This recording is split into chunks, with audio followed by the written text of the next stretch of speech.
បាទសូមគោរពជម្រាបសួរពុកម៉ែអូនពូមីងបងប្អូនទាំងអស់បាទថ្ងៃនេះខ្ញុំមកបង្ហាញពីការងារលបងបន្តទៀតបាទកន្លែងកែងនេះយើងចាក់ធ្នឹមពីខាង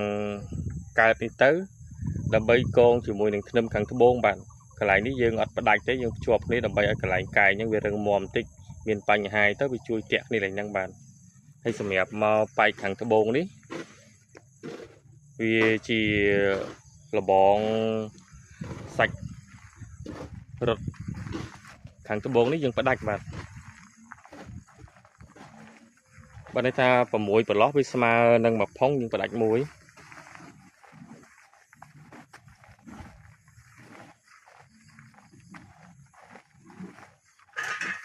បាទនេះជាកន្លែងដែលយើងផ្ដាច់កន្លែងដែលយើងផ្ដាច់នេះកន្លែងនេះយើងត្រូវចាក់ជើងទេមួយជើងទេមកយើងមានជើងតាំងនៅខាងក្រោមបាទដើម្បីជួយតាក់ធ្នឹមលបងនេះឲ្យមាំ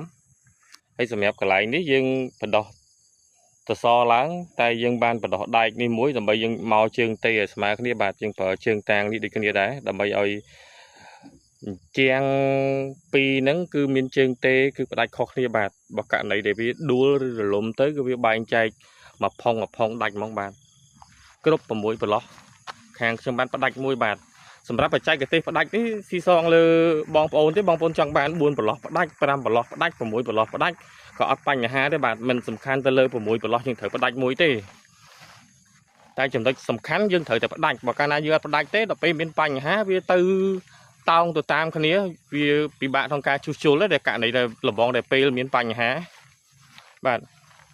កន្លែងនេះក៏ដូចជាកន្លែងនោះដែរបាទតែកន្លែងនេះយើងប្រើជើងទេ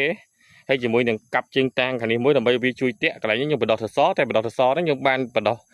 យើងសម្រាប់យើងបដោះដៃនេះមួយ4សរសៃដែរដើម្បីយើងធ្វើជើងទេស្មើគ្នាបាទដើម្បីឲ្យលបងហ្នឹង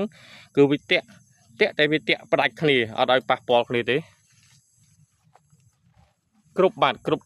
6ប្រឡោះស្មើនឹងមួយផុងហ្នឹងគឺយើងត្រូវផ្ដាច់មួយហ្មង